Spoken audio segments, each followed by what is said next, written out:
Friends, आज हम start करने जा रहे हैं चैप्टर 5 जिसका नाम है फंडामेंटल यूनिट ऑफ लाइफ। ठीक है, तो इसका पहला पार्ट अब स्टार्ट करने जा रहे हैं हम। चलो लेट्स स्टार्ट। तो सबसे पहला इस पार्ट में सबसे मेन पार्ट है, that is what is fundamental unit of life, जिसे हम क्या कहते हैं, सेल कहते हैं। सेल सेल की डेफिनेशन एनसीईआरटी में दे रखी है। Cell is smallest structure and functional unit of life. ठीक है, इसके अंदर ना दो वर्ड आ रहे हैं, ये तो डेफिनेशन है ही जो हमें पता होनी चाहिए कि सेल एक सबसे छोटी structural unit and functional unit life की है, यानी हर एक लिविंग ऑर्गेनिज्म के अंदर ये सेल जरूरी है फॉर लाइफ। ठीक है, तो इसके अंदर दो जो ऐसे वर्ड आ रहे हैं जिनको हम क्लियर करना बहुत जरूरी है। पहला structural unit and functional unit क्यों कहते हैं। ठीक है, तो देखो it is called structural and functional unit. इसे क्यों कहते हैं, पहले स्ट्रक्चरल यूनिट देखो। स्ट्रक्चरल यूनिट इसलिए कहते हैं क्योंकि all living organism are made up of cell. जितने भी लिविंग ऑर्गेनिज्म है अर्थ के ऊपर सब किससे मिलकर बने, सेल से। प्लांट है, एनिमल है, बैक्टीरिया है, कुछ जितने भी लिविंग ऑर्गेनिज्म है सब मिलकर बने हैं सेल से। That's a reason structural unit. अब आता है फंक्शनल यूनिट क्या है। ठीक है, as it is a smallest structure that is capable of performing of life process.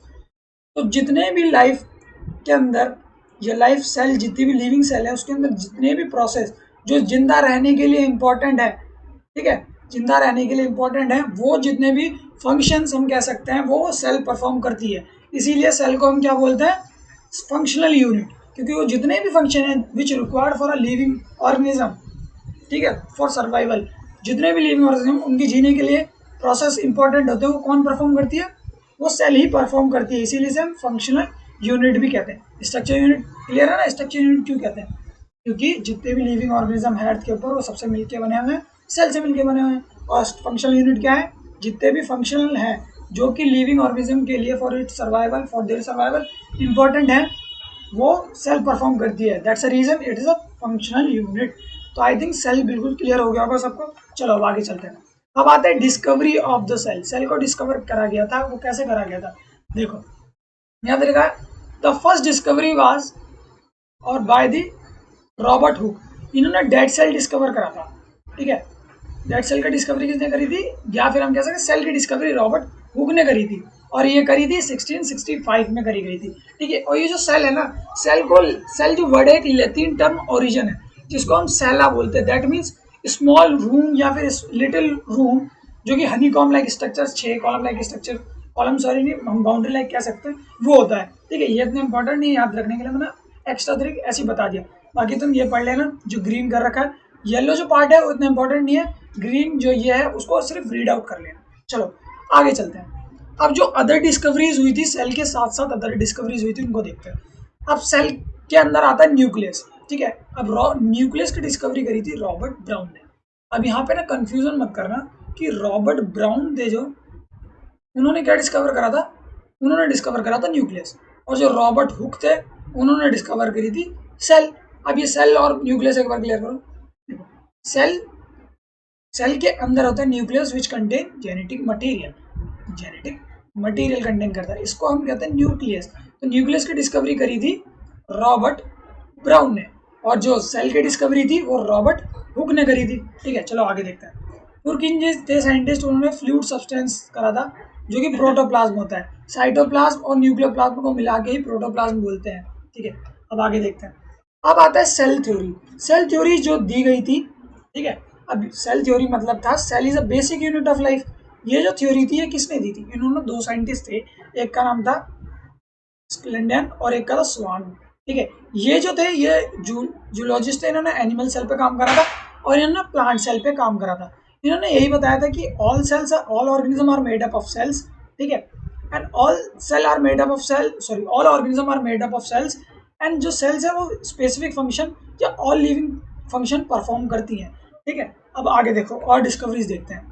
ये लीवन हुक थे जिन्होंने free living cell pond system बताया था बैक्टीरिया के 1675। इतना इंपॉर्टेंट नहीं है बट तुम्हें क्या याद रखना है, ये सेल थ्योरी जिन्होंने दी थी और कब दी थी उस ईयर को याद रखना है। ठीक है, आगे देखो। अब एक चीज थी सेल थ्योरी जो दी गई थी ना, चलो मैं थोड़ा क्लियर कर लेता हूँ इसको। ये जो सेल थ्योरी दी थी, सेल थ्योरी ना कुछ क्लियर, एक पॉइंट था मेन पॉइंट वो क्लियर नहीं कर पाए थे कि ये जो सेल है ये सेल बन कैसे रही है, न्यू सेल कैसे एग्जिस्ट हो रही है। तो जो ये सेल थ्योरी को एक्सपेंड करा था वो थे वर्चू, ठीक है। इन्होंने करा था 1855 में। इन्होंने बताया था all cells are rising from pre existing cells, ठीक है। तो ये क्लियर है, जो पहले वाली सेल्स ही आगे वाली सेल्स को, ये न्यू सेल्स को जनरेट कर रही हैं। तो वो जो एक्सप्लेन करा था वो जे.ई. वर्चू ने एक्सप्लेन करा था, सेल थ्योरी को एक्सपेंड कर दिया था, या फिर हम कह देंगे मॉडिफाइड कर दिया था सेल थ्योरी को। इन्होंने बताया था all cells arising from pre existing cells, जो पहले की सेल्स प्रेजेंट है उन्हीं की वजह से नई सेल्स एग्जिस्ट कर रही है या नहीं प्री एग्जिस्ट कर रही है, ठीक है। चलो अब आगे देखते हैं। अब एक पॉइंट ये था जो येलो पॉइंट में हमने हाईलाइट कर रखा हाईलाइटर से, जो था डिस्कवरी ऑफ इलेक्ट्रॉन माइक्रोस्कोप, ठीक है। ये याद रख लेना, ज़्यादा इतना इंपॉर्टेंट नहीं है, बट हाँ थोड़ा पता होना चाहिए। बट जो मेन 3 पॉइंट है उनको मैं अलग कलर से हाईलाइट कर देता हूँ, उनको तुम नोट कर लेना चाहे कुछ भी करना, बट याद होना चाहिए। चलो एक बार इनको सबको क्लियर कर देता फटाफट। डिस्कवरी ऑफ सेल्स पढ़ रहे हैं तो डिस्कवरी ऑफ सेल क्लियर करके ही आगे मूव ऑन करते हैं। देखो, तो जो डिस्कवरीज ऑफ सेल में पहले ये पता होना चाहिए था कि सेल की डिस्कवरी किसने करी थी। सेल की डिस्कवरी थी रॉबर्ट हुक ने करी थी, और न्यूक्लियस की डिस्कवरी रॉबर्ट ब्राउन ने करी थी, न्यूक्लियस की डिस्कवरी। और उसके बाद हमने ये मेन है, सेकंड ये मेन है कि सेल थ्योरी किसने दी थी। सेल थ्योरी दी थी इन दोनों ने, बट सेल थ्योरी को मॉडिफाइड किसने करा था या एक्सपेंड किसने करा था, वो थे जे.ई. वर्चू, ठीक है। ये 3 पॉइंट ज़्यादा इंपॉर्टेंट है जिनको तुम्हें याद होना चाहिए, और ये तुम्हारा एमसीक्यू पैटर्न में पूछे जा सकते हैं क्वेश्चन, ठीक है। चलो आगे चलते हैं, आगे देखते हैं सेल ऑर्गेनेल्स क्या होता है, ठीक है। अब सेल ऑर्गेनेल्स से क्या, पहले तो यहाँ ही देखो, सेल ऑर्गेनेल्स का मतलब यहाँ आ रहा है कि ये सेल के अंदर प्रेजेंट होंगे, सेल ऑर्गेनेल्स हैं, ठीक है।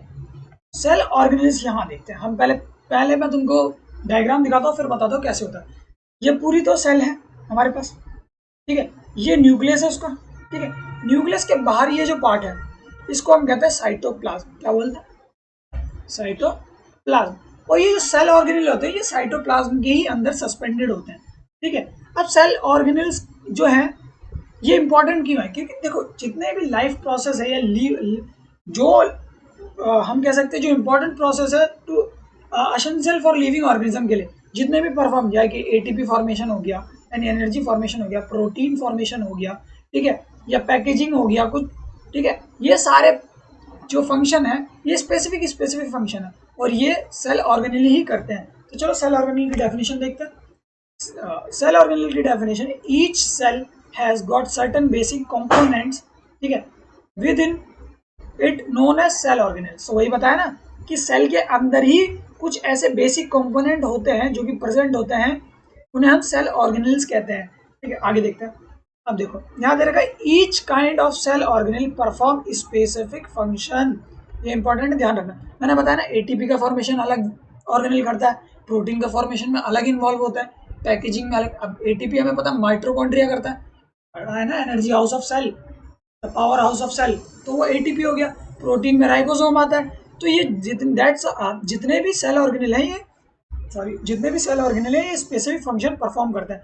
दैट्स वाई, अब यहाँ देखो क्या दे रखा, that's why the cell is able to live and perform all its function in living organism, ठीक है। याद रखना क्या, ये तो समझ वाली बात है। और अभी क्या बताया था, the cell organelles are suspended into cytoplasm. तो ये साइटोप्लाज्म बताया था ना, इसके अंदर होते हैं ना सस्पेंडेड।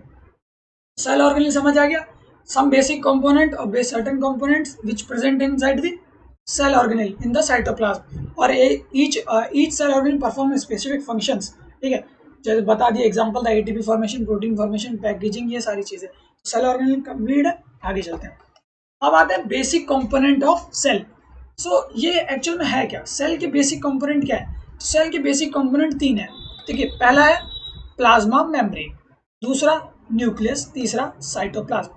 अब यहाँ देखो एक चीज, ये क्या था हमारे पास, सेल थी। सेल के अंदर, चलो कलर चेंज कर लेता हूँ। सेल के अंदर हम क्या बना रहे थे, न्यूक्लियस, ठीक है, ये न्यूक्लियस था। अब